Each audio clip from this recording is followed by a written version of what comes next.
4-5 थे सोफे के ऊपर, बहुत ही तगड़ी बॉडी, बढ़िया बाल, रेशमी बाल और बहुत अच्छे कपड़े वपड़े पहन के 4-5 लोग बैठे हुए लड़के। उनके बीच में मैं एकदम दुबला पतला सा, साइड तेल लगा के बाल, चप्पल और पूरा अपना राजा बबू और लुक में अंदर घुसा। 2 लड़के आए, उनको पता नहीं क्या वो आए मेरे पास। मैं जब बाहर निकल रहा था उन्होंने मुझे कहा कि ना तो तुम्हारी शक्ल कोई बहुत ज़्यादा वैसी वाली है कि तुम्हें एकदम से कोई उठा के हीरो बना देगा, और ना ही तुम्हें एक्टिंग आती। तो वो एक ऐसा मोमेंट था पहली बार कि मुझे लगा कि शायद अब पैकअप हो सकता है अपना बम्बई। कई बार आप ये होता है कि आप अपने ड्रीम से यहाँ हो, आप यहाँ पहुँच गए, लेकिन अब आप यहाँ नहीं पहुँच पा रहे। वो उस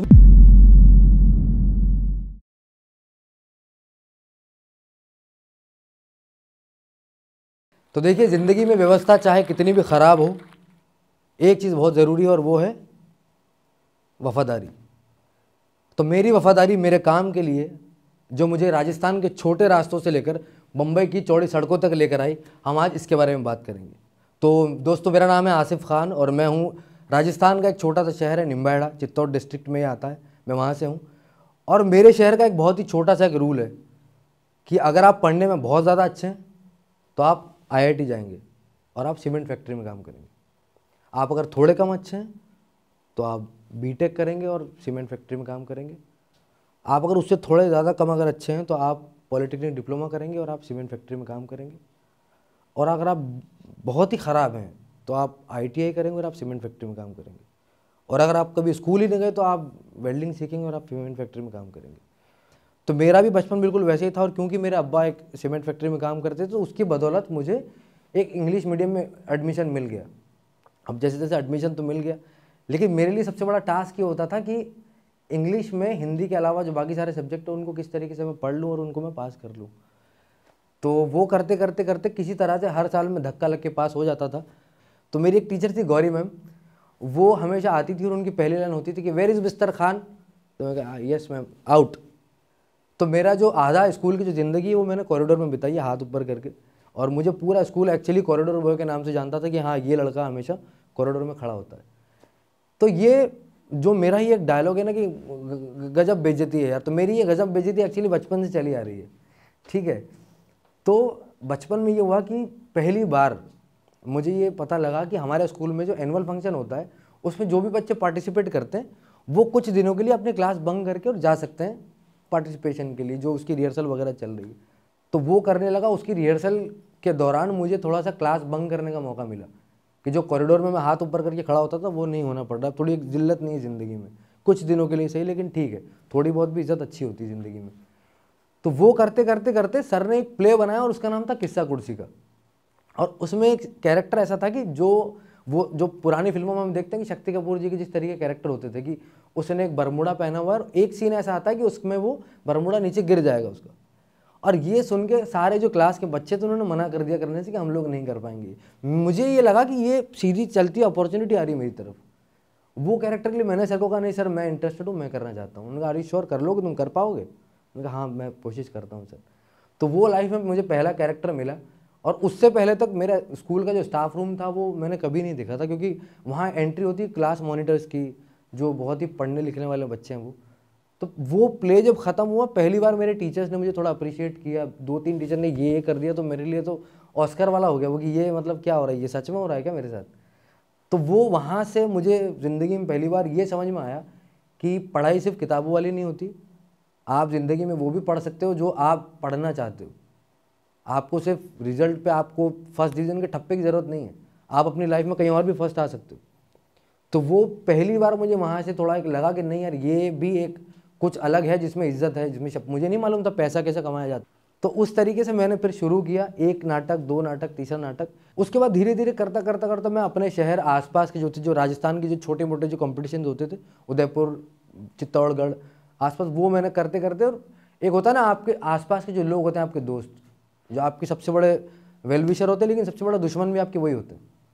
आपके दिमाग में गलत फहमी सबसे पहले आपके दोस्त ही पैदा करते हैं। तो मेरे दोस्तों ने मुझे फर्स्ट में कहा अरे तुम बहुत अच्छा करते हो, और मुझे लगा कि शायद मैं वाकई बहुत अच्छा करता हूँ। तो उन्होंने कहा तुम बॉम्बे जाना चाहिए, तुम अपने आप को वेस्ट कर रहे हो यहाँ पे। मैंने कहा ठीक है। तो 2008 में माय फादर पास्ड अवे, तो उसके बाद से थोड़ी सी मेरी लाइफ चेंज हो गई। और वहाँ से ये था कि आपकी फैमिली में कोई भी एक बंदा अगर जाता है तो बाकी के जो भी लोग हैं हम ट्राई करते हैं कि हम कैसे उसका रिप्लेसमेंट बन जाएं। हम लेकिन ट्राई कर सकते हैं, हम बनते नहीं हैं कभी भी। तो हम आपस में एक दूसरे का सब ट्राई करने की कोशिश किया। मेरे जो बड़े भाई थे वो बहुत ज़्यादा पढ़ने में अच्छे थे, तो हमने डिसीजन लिया कि वो पढ़ाई कंटिन्यू करते हैं, मैं अपने स्कूल के साथ कुछ कुछ और चीज़ें करना शुरू करता हूँ। तो मेरा पहला जॉब जो था वो पहला, मेरे जो मामा थे वो एक्चुअली स्टील फर्नीचर का काम करते। स्टील फर्नीचर आप लोगों ने देखा होगा जिस पे स्प्रे पेंटिंग होती है, तो वो काम करते थे। तो मैं फर्स्ट में उनके पास गया, मैंने कहा शायद ये काम देते, क्योंकि बाकी तो और कोई क्वालिफिकेशन है नहीं अपने पास, बाहर तो कोई देगा नहीं काम, घर से शुरू करते हैं। तो उनसे रिक्वेस्ट किया, मैंने कहा मुझे आप काम दे दीजिए। उन्होंने थोड़े दिन अपने पास रखा और फिर थोड़े दिन बाद उन्हें भी पता लग गया कि तुम यहाँ भी नहीं कर पाओगे। तो खैर फिर वहाँ से मैंने काम छोड़ा और घर में थोड़ी ज़रूरतें ज़्यादा थी। तो फिर एयरटेल कंपनी का जो डिस्ट्रीब्यूटर होता है हर छोटे छोटे शहरों में, वो डिस्ट्रीब्यूटर के पास में गया और वो डिस्ट्रीब्यूटर को मैंने फिर अपना कि भाई मुझे ये जॉब करना, और ऐसा ऐसा मेरा जो स्कूल है वो सेकंड शिफ्ट में मेरा स्कूल चलता है, लाइक फ्रॉम 12 to 6। तो मैं इस तरीके से काम कर सकता हूँ, मैं सुबह आ सकता हूँ, फिर स्कूल फिर काम। तो वो जॉब मैंने शुरू किया, करते करते कुछ महीने में काम करता रहा तब तक कि जिस तरीके से अपनी फैमिली को सपोर्ट किया। और फाइनली कुछ साल के बाद फिर जो मेरे बड़े भाई थे उन्होंने अपना जॉब स्टार्ट किया और मुझे थोड़ा सा रिलैक्सेशन मिला कि अब तुम अपना पढ़ाई वढ़ाई पे ध्यान दो, तुम्हारा भी 10th बोर्ड का एग्ज़ाम है। मैंने कहा अच्छा ठीक है। तो फिर वो खैर वहाँ से फिर मेरी लाइफ थोड़ी सी रिलैक्स हुई कि मैं अब थोड़ा पढ़ने में अपना ध्यान लगा सकता हूँ, ये सारी चीज़ें कर सकता हूँ। वो करते करते करते और मैं कॉम्पिटिशन्स में जाने लगा और मैं स्टेज को बहुत मिस कर रहा था। जो चीज़ में मुझे सेटिस्फैक्शन मिलता था कि यार यही चीज़ मैं करने के लिए बना हूँ, लेकिन बीच में कुछ वक्फे के लिए मैं दूर हो गया था उन सारी चीज़ों से। तो बहरहाल फिर मेरे दोस्तों ने मुझे वापस से पट्टी पढ़ाना शुरू किया कि नहीं तुम्हें तो जाना चाहिए, तुम वेस्ट हो रहे हो, तुम यहाँ ये मत करो, तुम इस चीज़ के लिए बने नहीं हो, तुम सीमेंट की मिट्टी खाते रह जाओगे, अभी टाइम है, अभी तुम कच्ची मिट्टी हो, ये हो, फलाना हो, ढिमका हो, चले जाओ किसी तरीके से। तो मैं बॉम्बे पहुँच गया। मैं बॉम्बे पहुँच के मैंने घर वालों को बताया कि मैं आ गया हूँ। कहाँ पहुँच गए तुम, दिमाग ख़राब है तुम्हारा, वापस आओ, ये वो। मैंने फ़ोन रख दिया। तो मेरे पास मोबाइल नहीं हुआ करता था, तो फिर अब आ गए, फ़ोन किया एक दो लोगों को, किसी को, और बोरीवली स्टेशन पे उतरा था मैं। और मैं एक्चुअली ये सोच के गया था क्योंकि मेरा जो शहर है वो बहुत ही वैसा है कि एक शहर है उसमें छोटे छोटे मोहल्ले, छोटी छोटी कॉलोनीज़ हैं। तो मुझे बॉम्बे का भी ये लगता था कि एक अंधेरी एक मोहल्ला होगा, एक बैंड्रा एक मोहल्ला होगा, चर्चगेट एक मोहल्ला होगा। वहाँ जाके जब मैं सुबह 7:30 बजे का टाइम है बोरीवली स्टेशन पर उतरा हूँ और लिटरली मेरे गाँव की जो टोटल पॉपुलेशन है वो मुझे सिर्फ उस स्टेशन में दिखी। और मुझे समझ में नहीं आ रहा, मैंने कहा ये बॉम्बे में कुछ हुआ है कि इतनी भीड़ यहाँ क्यों इकट्ठी हुई है। फिर मुझे बाद में समझ में आया कि ये रोज़मर्रा की ज़िंदगी है इन लोगों की, यहाँ इतनी ही भीड़ होती है हर रोज़। तो वहीं से मेरे अंदर एक डर शुरू हो गया कि यार ये तो बहुत आप, मैं कुएं का मेंढक था और अब मैं समंदर में आ गया हूँ सीधा, वैसा वाला हो गया मेरे साथ। यहाँ पे शार्क भी आएगी, यहाँ वेल भी आएगी और मुझे सबसे टच करके निकलना भी है, बचना भी है, बहुत कुछ करना है। अब मैं किसको फ़ोन करूँ, क्या करूँ। मैंने 2-3 लोगों को फ़ोन लगाया, मेरा किसी ने फ़ोन नहीं उठाया। वहाँ हम सब ने देखा होगा, कहीं ना कहीं आप लोगों ने देखा होगा कि स्टेशन पे बोर्ड लगे होते हैं, घर बैठे पैसे कमाइए, 5,000 से लेकर 25,000, ये करिए, फलान करिए, पढ़ाई की ज़रूरत नहीं है। उस बंदे को मैंने पहली बार फ़ोन किया, मैंने कहा सर मैं ऐसा ये नाम है मेरा और मुझे जॉब चाहिए। तो उन्होंने कहा आप गोरेगांव आ जाओ। तो जब मैं गया वहाँ पहली बार तो उन्होंने कहा कि कैटरिंग का काम है। मुझे अंग्रेज़ी बिल्कुल भी नहीं आती थी, मुझे लगा कि अंग्रेज़ी में वर्ड है तो कुछ तो बहुत ही तगड़ा जॉब होगा। मैंने कहा ठीक है, आई एम रेडी। तो उसने कहा ठीक है कल आ जाओ और वाइट शर्ट, ब्लैक पैंट और ब्लैक कलर के शूज़ ले आना, तो मैं कोट मिलेगा वहाँ से। और मुझे लग रहा है कि ये, और उसने ऐसे बिल्डिंग दिखाई मुझे, वो 5 स्टार होटल है वेस्टिन मुंबई में। तो उन्होंने बिल्डिंग दिखाई कि इसमें तुम्हारा 4थे फ्लोर पे काम है। मैंने घर पे फ़ोन कर दिया, मैंने कहा अम्मी बहुत अलग जॉब मिल गया मुझे, एकदम ऑफिसर क्लास वाला जॉब मिला है और ऐसा 5 स्टार होटल में जॉब है मेरा, जो होटल मैनेजमेंट करते हैं बच्चे वो वाला काम मैं करने जा रहा हूँ। ठीक है। तो अगले दिन जब मैं पहुँचा वहाँ पे, अपना तीनों चीज़ें लेके मैं पहुँच गया। 4 से 4 की शिफ्ट होती थी वहाँ पे। जब मैं पहुँचा हूँ जैसे वहाँ पे, तो उन्होंने कहा चेंज कर लो। मुझे लगा कि अलग से रूम वूम होंगे सबके, एक ही रूम था बड़ा सा, उन्होंने चेंज कर लो। चेंज किया, उन्होंने कोट दिया, बड़ा अच्छा कोट भी बड़ा सही लगा मुझे, फील आई बड़ी अच्छी पहन के, नेहरू कोट पहनी हुई मैंने।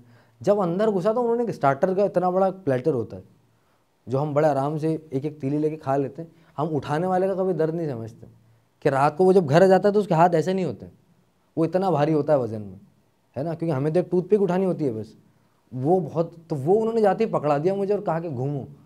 मैंने कहा घूमो? उन्होंने कहा हाँ घूमो। तो वो लेके घुमा ये वो, और उसमें एक मतलब बड़े 5 स्टार होटल में ये होता है कि एक बंदा पीछे बंदूक लेके चलता है आपके, उसका काम सिर्फ यही कि आप रुक नहीं जाओ कहीं पे भी। तो वो पीछे पीछे जा रहा है, जैसे ख़त्म होता है तो ख़त्म होती है एक दूसरा बंदा ला के दूसरा डाल देता है। वो लेके घूम रहे हैं घूम रहे हैं घूम रहे हैं।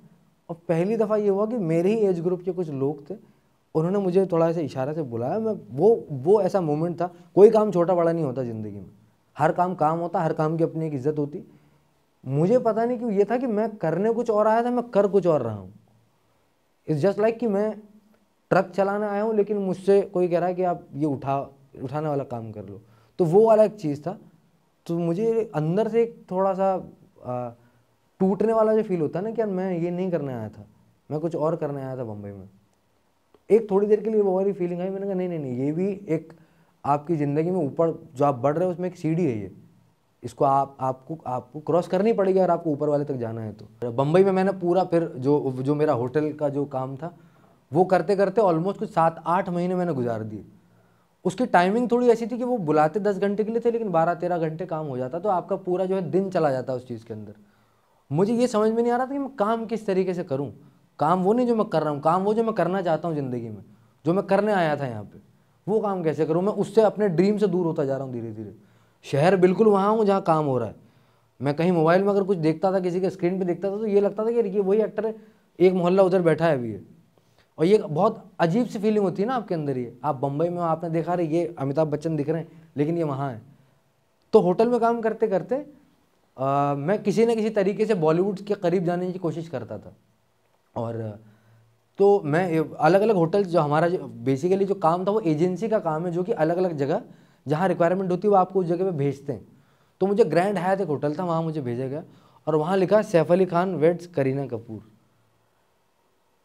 और ये देख के मुझे लगा, मैंने कहा आज तो ज़िंदगी में वो वाला दिन है जो आज तुम जिनसे मिलना चाहते हो आज तुम उनसे मिल लोगे। और ये हुआ कि उससे 2-3 दिन पहले मेरी जो ड्यूटी थी वो लगा दी उन्होंने किचन स्टीवर्डिंग में। किचन स्टीवर्डिंग का मतलब होता है कि जो भी लाइव किचन होते हैं अंदर, उनके सारे बर्तन आपको साफ़ करने और आपको पूरा किचन साफ़ करना है। तो आपके यहाँ एप्रन लगा होता है जो पूरा गीला होता है आगे से। तो पार्टी शुरू हुई, मैंने हल्का सा गेट खोला और मैं ऐसे देखा कि यहाँ पे मिस्टर अमिताभ बच्चन बैठे हुए हैं मुझसे कुछ 20 कदम दूर पे। उनके आगे मैं स्टेज पे देख रहा हूँ अजय देवगन काजोल खड़े हैं, उनके उधर मुझे दीपिका पादुकोण दिख रही है, उधर मुझे नवाजुद्दीन सिद्दीकी दिख रहे हैं। और मेरी हार्ट बीट ऐसी कि मतलब दिल कभी भी फट के बाहर आ जाएगा 2 मिनट में। मैं भागता हूँ अपने मैनेजर के पास गया, मैंने कहा सर अब कुछ भी आप कर लो, आप चाहे मेरी आज की सैलरी काट लो, मुझे 2 मिनट के लिए वो वाला यूनिफॉर्म दे दो ब्लैक वाला और मुझे अंदर जाने दो। उन्होंने कहा नहीं, यू आर नॉट अलाउड, एक बार क्योंकि तुम्हारा इधर का काम कौन करेगा। तो उन्होंने मुझे नहीं जाने दिया। मैं भागता हुआ वॉशरूम में गया, मैं बहुत ज़्यादा रोया बैठ के कि यार अमिताभ बच्चन को देख लिया सामने से लेकिन मिल नहीं पाया। तो वो एक मलाल रह गया अंदर। फिर मैंने कसम खाई, मैंने कहा आज के बाद जो भी लोग मेरे हीरो हैं उनसे कभी भी मैं मिलूंगा नहीं इस तरीके से कि मुझे आपके साथ एक फ़ोटो खिंचानी है, मुझे आपसे एक ऑटोग्राफ चाहिए। मैंने खुद से ये प्रॉमिस किया कि अब जब भी इनसे कभी मिलूंगा तो मैं कोई एक्टर बन के मिलूंगा सेट पे। मुझे भीड़ में नहीं मिलना है, मुझे अकेले में मिलना है कि जितना मैं उनसे मिलने के लिए एक्साइटेड हूँ उतने ही वो भी होंगे मेरे साथ काम करने के लिए एक्साइटमेंट उनमें भी होगा। तो वहाँ से मेरे दिमाग में बहुत क्लैरिटी आई है। मैं बहुत घूमा इधर उधर, ऑडिशन कहाँ चल रहे हैं, कहाँ किस तरीके से मैं चला जाऊँ। अनुराग सर का ऑफिस नया नया था आराम नगर में, और मुझे गैंग्स ऑफ वासेपुर मैं 2012 में देख चुका था। मैंने कहा ये आदमी के साथ यही है जो नए लोगों को लेकर आया था। नवाजुद्दीन सिद्दीकी सर की पहली बड़ी हिट फिल्म थी वो। मैंने कहा यही आदमी जो मुझे काम मिलेगा जहाँ से।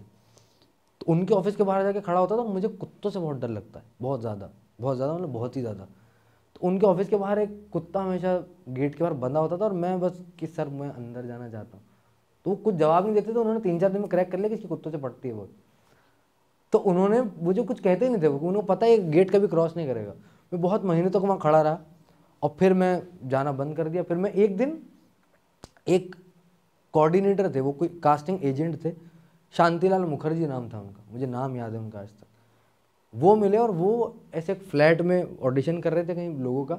मुझे गेट कीपर ने 1-2 बार तो भगा दिया पहले घर पे, तीसरे बार बोला ठीक है यार जाके चेक कर लो, ऊपर भी जाके तुम्हें भगाना ही है। मैंने कहा ठीक है। तो जब मैं ऊपर पहुंचा तो मैंने देखा कि 4-5-6 सोफे के ऊपर बहुत ही तगड़ी बॉडी, बहुत ही एकदम सफ़ेद चेहरे, बढ़िया बाल, रेशमी बाल और बहुत अच्छे कपड़े वपड़े पहन के 4-5 लोग बैठे हुए लड़के, 4-5 लड़कियाँ बैठी हुई। उनके बीच में मैं एकदम दुबला पतला सा, साइड तेल लगा के बाल, चप्पल और पूरा अपना राजा बबूआ लुक में अंदर घुसा और मैं उनसे मैंने कहा hi sir this is Asif, मैं ऑडिशन देने आया हूँ ये वो। तो उनको पता नहीं क्या, उनका यार उनको मुझे नहीं मालूम क्या सोचा उन्होंने। पहली बार उन्होंने मुझे बोला इसको बिठाओ, तो बिठा दिया उन्होंने। 1-2 लोगों के ऑडिशन के, फिर उन्होंने कहा इसको अंदर बुलाओ। मैंने कहा यस सर। और मुझे ये लग रहा है कि मिल गई पहली पिक्चर। तो उन्होंने कहा क्या नाम है तुम्हारा? मैंने कहा आसिफ खान। क्या करते हो? मैंने कहा मैं एक्टर हूँ सर। करके दिखाओ। मैंने कहा अच्छा। तो मैं बॉम्बे एक्चुअली गया था सिर्फ और सिर्फ शाहरुख खान को देख के। मेरे लिए एक्टिंग का मतलब था शाहरुख खान, अमिताभ बच्चन, शाहरुख खान। वैसे अगर आप कहो तो शाहरुख खान की हर फिल्म, हर डायलॉग। तो मैंने उनके सामने वो सीन मैंने पूरा प्रॉपर शाहरुख सर की आवाज़ में और हाथ ये करके मैंने पूरा परफॉर्म किया। तो उन्होंने कहा कि एक्टिंग करने आए हो? मैंने कहा जी। तो मिमिक्री क्यों कर रहे हो? तो मैंने कहा मिमिक्री क्यों कर रहे हो मतलब? तुम कहा ये तो मिमिक्री है ना जो तुम कर रहे हो, तुम तो शाहरुख खान की एक्टिंग कर रहे हो, तुम एक्टर बनने आए हो? मैंने कहा जी। क्या सीखा है? मैंने कहा कुछ नहीं सीखा।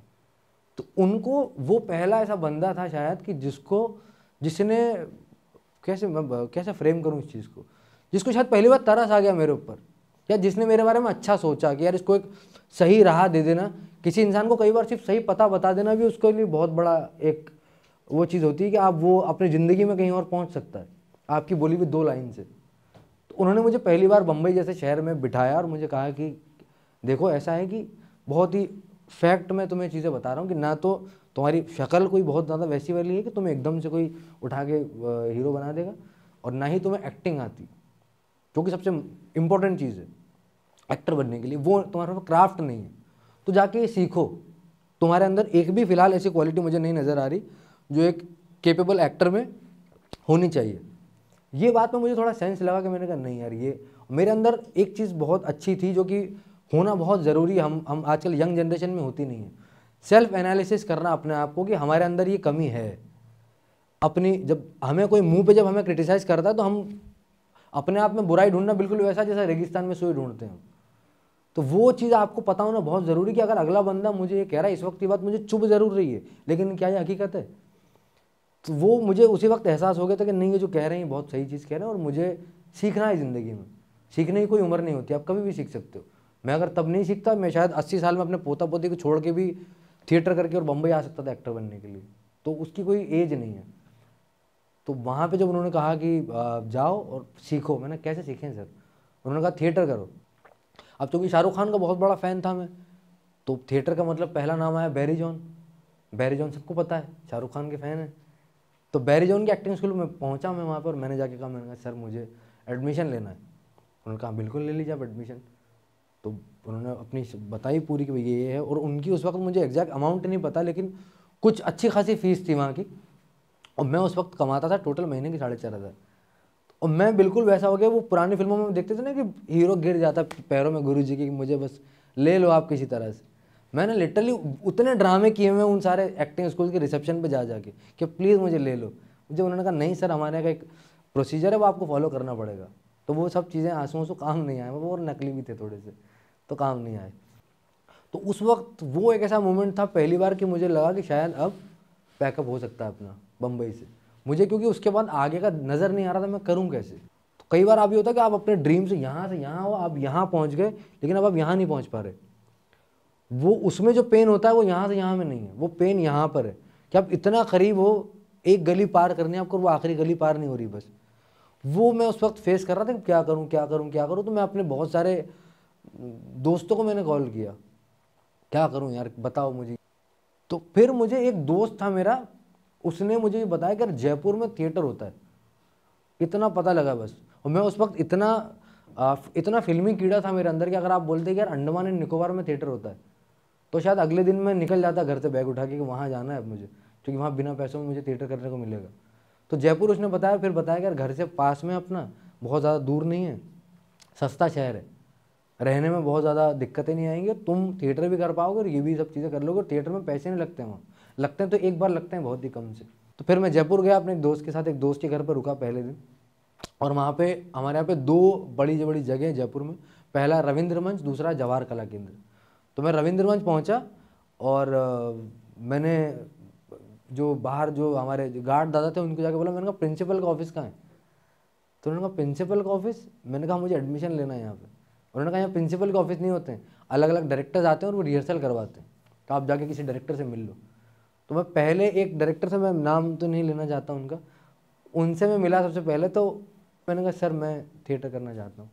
ठीक है। तो उन्होंने कहा थिएटर तो तुम कल से कर लोगे, एक काम करो घुड़सवारी सीखो, और तुम एक काम करो उसके अलावा ना तुम कार चलाना सीख लो और स्विमिंग सीख लो, और इसके बाद तुम थिएटर शुरू करो, और रोज़ 1.5 घंटा मैं तुम्हें कैमरा एंगल सिखाऊंगा फिल्म वाले। तो ये जो पूरा जो कोर्स मेरे दिमाग पर जो पहाड़ टूटा, मैंने कहा इतना ये सब भी करना होता है क्या साथ में। तो पहली बार ही वो हो गया कि मतलब क्या है वो, एक कहावत है ना कि मुसलमान बनने निकले थे नमाजों के लिए और रोजे गले पड़ गए, वैसा वाला हो गया मेरे साथ कि एक चीज़ करने गया तो 10,000 चीज़ों का पहाड़ तोड़ दिया उन्होंने मेरे ऊपर कि यार ये भी कर लो, ये भी कर लो, ये भी कर लो। मैं घबरा गया। तो जब उनसे विदा लेके मैं अपने निकल रहा था, दोस्त के घर जा रहा था, 2 लड़के आए, उनको पता नहीं क्या वो आए मेरे पास। मैं जब बाहर निकल रहा था उन्होंने मुझे कहा कि क्या कह रहे थे वो। मैंने कहा वो ऐसे से बता रहे थे। उन्होंने कहा ये फ्रॉड है, इनके पास मत जाना, जवाहर कला केंद्र जाओ, वहाँ पे अलग डायरेक्टर होंगे, उनसे मिल लो तुम, वो तुम्हें बताएंगे सही चीज़। अगले दिन मैं जब पहुँचा तो उन्होंने कहा कल से आ जाओ, रिहर्सल शुरू कर लो, कोई पैसा नहीं, नथिंग, कुछ भी नहीं, बस कल से आ जाओ। तो मैं अगले दिन से पहुँच गया थिएटर करने के लिए। जब थिएटर करने पहुँचा तो 15 दिन तक उन्होंने बात नहीं की मुझसे। मुझे स्क्रिप्ट पकड़ाई एक दिन और अपने असिस्टेंट को बोला कि इसको बोलो प्रॉक्सी करे। अब आप कई बार बड़े शहरों में ये होता है कि आपको अगर अंग्रेजी नहीं आती तो इंसान आता तो वैसे ही मर जाता अंदर से, कि इसका मतलब पूछ लिया तो जज कर लेंगे ये लोग, है ना। तो मैं प्रॉक्सी का मतलब नहीं पूछ पा रहा किसी से कि प्रॉक्सी क्या होती है। अब जब वो आया तो मैं ऐसे चुप बैठा हूँ और उन्होंने कहा प्रॉक्सी करो। मैंने कहा अच्छा इसमें क्या करना होता है। उन्होंने कहा अरे गधे, जो एक्टर नहीं आया उसके डायलॉग तुम्हें बोलने हैं। अच्छा ऐसा बोलो ना। तो मैंने वो फिर वहाँ से करना शुरू किया। करते करते करते नाटक का जिस दिन आया, तो नाटक के दिन से सॉरी एक दिन पहले एक लड़का था प्रसून हमारे ग्रुप में, उसकी तबीयत खराब हो गई, और वो एक दरबान का कैरेक्टर कर रहा था, बहुत छोटा था। उसकी एक लाइन थी कि पहरेदार बांध के मारते मारते लाओ बाबतपुर के इमाम को। ये लाइन मुझे आज तक याद है, उस दिन भूल गया मैं। तो वो हुआ, और मैं उसके बाद ये हुआ कि अपने डायरेक्टर से ना मैं नज़रें चुरा रहा हूँ, मैं भाग रहा हूँ इधर से। लाइक मैं डायरेक्टर आ रहा था, मैं इधर धोती, इधर मैं मैं वो उसके तय करने लगा, मैं कहीं कॉस्ट्यूम ये कर रहा हूँ। तो उन्होंने बोला इधर आओ। मैं इधर आओ, क्या हुआ। मैंने कुछ नहीं सर, डायलॉग भूल गए। हाँ जी, मैं भी भूला था पहले नाटक में, कोई दिक्कत नहीं जाओ। तो वहाँ मुझे ऐसा लगा कि जैसे मैं शाम से बहुत बड़ा संदूक लेके घूम रहा था टेंशन का अपने कंधों पे, और वो एकदम किसी ने हाथ लगा के उतरवा दिया। दिमाग में लेके गया था कि मैं जयपुर में 6 महीना थिएटर करूँगा, वो 6 महीने 6 साल में कब बदल गए मुझे पता ही नहीं चला। क्योंकि आप ज़िंदगी में जब भी किसी चीज़ को बहुत दिल से और शिद्दत से जब आप सीखने जाते हो, तो आपके अंदर से एक आवाज़ आती है ना कि अभी तक आप नहीं सीखे हो, अभी तक आप नहीं सीखे हो, अभी आप में टाइम है, अभी आप परिपक्व नहीं हुए हो। वो आवाज़ मेरे अंदर से आई नहीं कभी। मुझे लगा अभी और सीखना है, अभी और सीखना है, अभी और नाटक करना है, अभी और करना है, और पढ़ना है एक्टिंग के बारे में। वो करता करता करता मैं 2016 तक पूरा बॉम्बे रुका।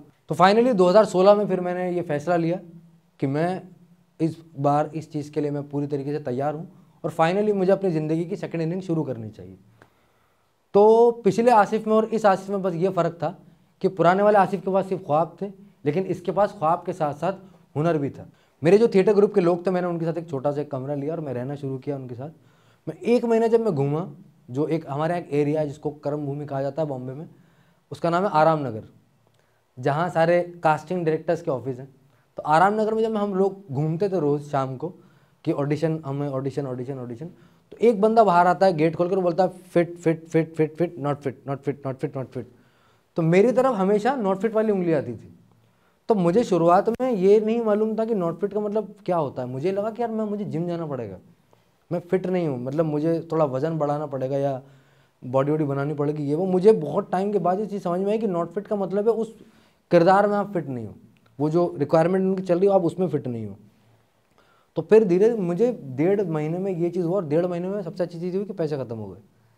तो अब ये था कि दोबारा नौकरी करनी पड़ेगी कहीं ना कहीं, लेकिन इस बार ये क्लियर था कि यार नौकरी करूँगा ऐसी जो एक्टिंग के आसपास रखे, मुझे होटल नहीं जाऊँगा इस बार। तो अब क्या करें इसमें, पता लगा कि एडी कर लो कहीं जाके। तो मेरे दोस्त ने पहले डरा दिया, भाई एडी को तो अलग रखते हैं, उसको तो बिल्कुल ही ऐसा भेज देते हैं कहीं और कि तुम ट्रक में सामान उतरवा लो, ये करवा लो, तो सेट पाने का मौका भी नहीं मिलेगा तुम्हें, एडी मत करो।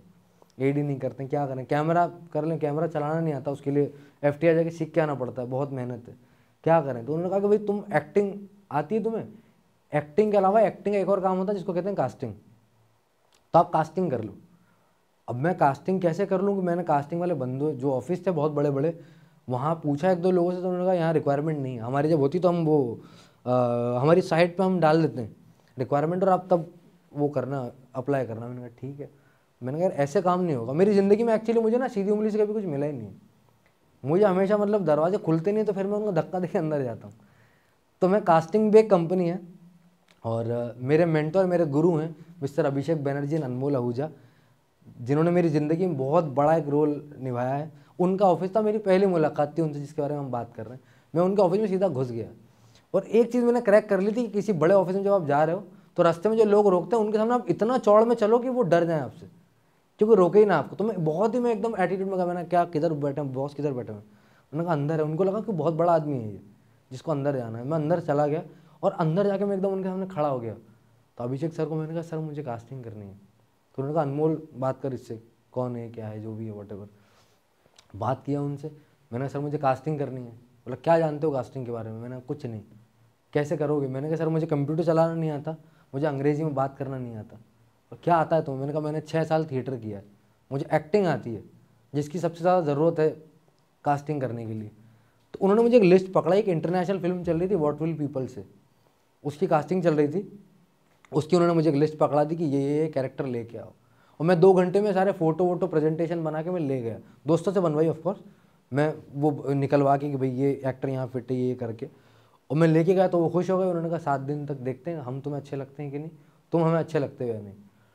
वो करते हुए फिर वहाँ से एक मेरी लाइफ का बहुत ही ब्यूटीफुल जर्नी, जो मेरी फैमिली है बॉम्बे में, उनके साथ मेरी एक ये जर्नी शुरू हुई। और करते करते करते फिर मैंने कुछ फिल्मों की कास्टिंग की और इसी के साथ मैं छोटे छोटे जो कैरेक्टर्स होते थे जिसमें मुझे टाइम मिल जाए कि बीच में एक दिन छुट्टी में करके आ जाऊँगा, मैं उनके ऑडिशन मैंने देना शुरू किया। लाइक टॉयलेट एक प्रेम कथा, अक्षय कुमार की फिल्म है, उसमें एक रिपोर्टर का कैरेक्टर मुझे मिला, तो वो किया मैंने। और उसके बाद फिर परी एक फिल्म आई अनुष्का शर्मा की, वो मैंने की उनके साथ। तो वो करता हुआ, तो ये करते करते करते छोटे बड़े कैरेक्टर ये सब करते करते फाइनली हम पहुँचे इंडियाज़ मोस्ट वांटेड पे, जो मेरी पहली डेब्यू फिल्म है। उसको करने के बाद फिर दूसरे मेरे पास OTT नया नया उभर रहा था तब, तो OTT के शोज आए मेरे पास। एक शो आया, उसमें कोई बड़ा एक्टर नहीं था, उसमें कोई चैनल नहीं था, कुछ नहीं था, स्क्रिप्ट थी बस। और कुछ जो होना चाहिए कि दुनिया में कोई भी एक्टर, कोई भी कैमरामैन, कोई भी डायरेक्टर स्क्रिप्ट से बड़ा नहीं होता, सबसे बड़ी स्क्रिप्ट होती है। और वहाँ पे एक्चुअली वो चीज़ थी। वो सीरीज़ रिलीज़ हुई और वो सीरीज़ आके और उम्मीद से ऊपर थी कि वो बहुत बड़ी हिट हो गई। जामतारा सीरीज़ नेटफ्लिक्स पे रिलीज़ हुई है सीरीज़, वो बहुत बड़ी हिट हो गई। उसके बाद से जब मैं बम्बई में निकलना शुरू हुआ तो पहली बार लोगों ने थोड़ा सा पहचानना शुरू किया, अरे तुम वो हो, तुम वो हो, तुम वो हो। और उसके बाद फिर ये हुआ कि लॉकडाउन लग गया। लॉकडाउन जब लगा तो मैं शुरू में थोड़ा सा परेशान था, क्योंकि आप हम में से कोई भी प्रिपेयर्ड नहीं था उस चीज़ के लिए, कैसे करना है, क्या करना है, क्यों करना है, कुछ नहीं मालूम था। तो मैं जब घर गया और मुश्किल टाइम था बहुत। और उसके बाद ये हुआ कि मार्च से लॉकडाउन शुरू हुआ और अप्रैल 1 में पंचायत रिलीज़ हो गया। मैं हॉस्पिटल में था उस वक्त, मेरी भाभी की डिलीवरी थी। तो मुझे ये कोई आइडिया नहीं था कि मैं बीच में कुछ 2 दिन का शूट करके आया हूँ, वो कुछ होगा उससे। मेरा फ़ोन बज रहा है रात को बहुत तेज़, मैसेजेस आ रहे हैं उसमें बहुत सारे। और मैंने कहा कौन है पता नहीं, लोग मुबारकबाद दे रहे होंगे शायद कि बच्चा हुआ है घर में। मैंने कहा बाद में देखूंगा ये मैसेजेस। सुबह मैंने मैसेजेस नहीं देखे, मेरे डायरेक्टर का मुझे कॉल आया कि तुमने देखा इंडियन एक्सप्रेस ने तुम्हारा आर्टिकल निकाला है तुम्हारे एपिसोड में। मैंने कौन सा आर्टिकल? उन्होंने कहा देखो। जब देखा तो मुझे समझ में आया कि वो मतलब ये तो वायरल हो गया बहुत ज़्यादा। मेरी ज़िंदगी में पहले दिन से लेकर आज तक जो मेरे साथ थे वो थे मेरे ख्वाब। राजस्थान की छोटे से शहर से लेकर बम्बई की चौड़ी सड़कों तक अगर कोई मेरे साथ था तो वो थे मेरे ख्वाब। बम्बई की होटल में बर्तन मांजने से लेकर मिर्ज़ापुर तक अगर कोई मेरे साथ था तो वो थे मेरे ख्वाब। जिसने आसिफ खान को बाबर खान बनाया वो थे मेरे ख्वाब। तो आपको क्या लगता है कि ज़िंदगी में सिर्फ ख्वाब से हो जाता है? नहीं, ख्वाब से ज़्यादा ज़रूरी है उस ख्वाब को पूरा करने का पागलपन। और जिस दिन आपके अंदर ये पागलपन आ गया तो ज़िंदगी का ऐसा कोई भी कंधा नहीं जो आपको आगे बढ़ने से रोक पाएगा। तो मैं बस, एक शेर है मेरा अपना लिखा हुआ कि धूप में पैर जलाकर महंगी जूते खरीदे हैं साहब, अब चाल भी बदलेगी और इतराऊंगा भी भरपूर। यार वीडियो तो आपने देख ली, मजा आया, कुछ सीखने को भी मिला। आपने खुद को जोश और जुनून के साथ भर लिया, लेकिन इस जोश, इस जुनून और इस कॉन्फिडेंस को बेकार मत जाने दो यार। सक्सेसफुल होने के लिए, अपने सपनों को पूरा करने के लिए पहला स्टेप, पहला कदम होता है एक्शन। और ये एक्शन आप अभी इसी टाइम ले सकते हो अपने फ़ोन के साथ। आप अपने फ़ोन पे एक ऐप इंस्टॉल कर सकते हो जिसकी लिंक कमेंट सेक्शन में सबसे ऊपर दी गई है। उस ऐप का नाम है दोस्तों जोश स्किल्स। दोस्तों जोश स्किल्स ऐप पे 50 से भी ज़्यादा एक्सपर्ट्स ने अपनी पूरी लाइफ की जितनी भी लर्निंग्स है जो आपको हेल्प कर सकती है ये एक्शंस लेने में, वो सारी चीज़ें रिकॉर्ड करके कर दी है अपलोड। तो आपको वेट नहीं करना, फटाफट से जाओ आप लोग कमेंट सेक्शन में, वहाँ पे जो पहला कमेंट है वहाँ पे उस लिंक को क्लिक करो, वहाँ पे उस ऐप को डाउनलोड करो और हिस्सा बनो इस क्रांति का।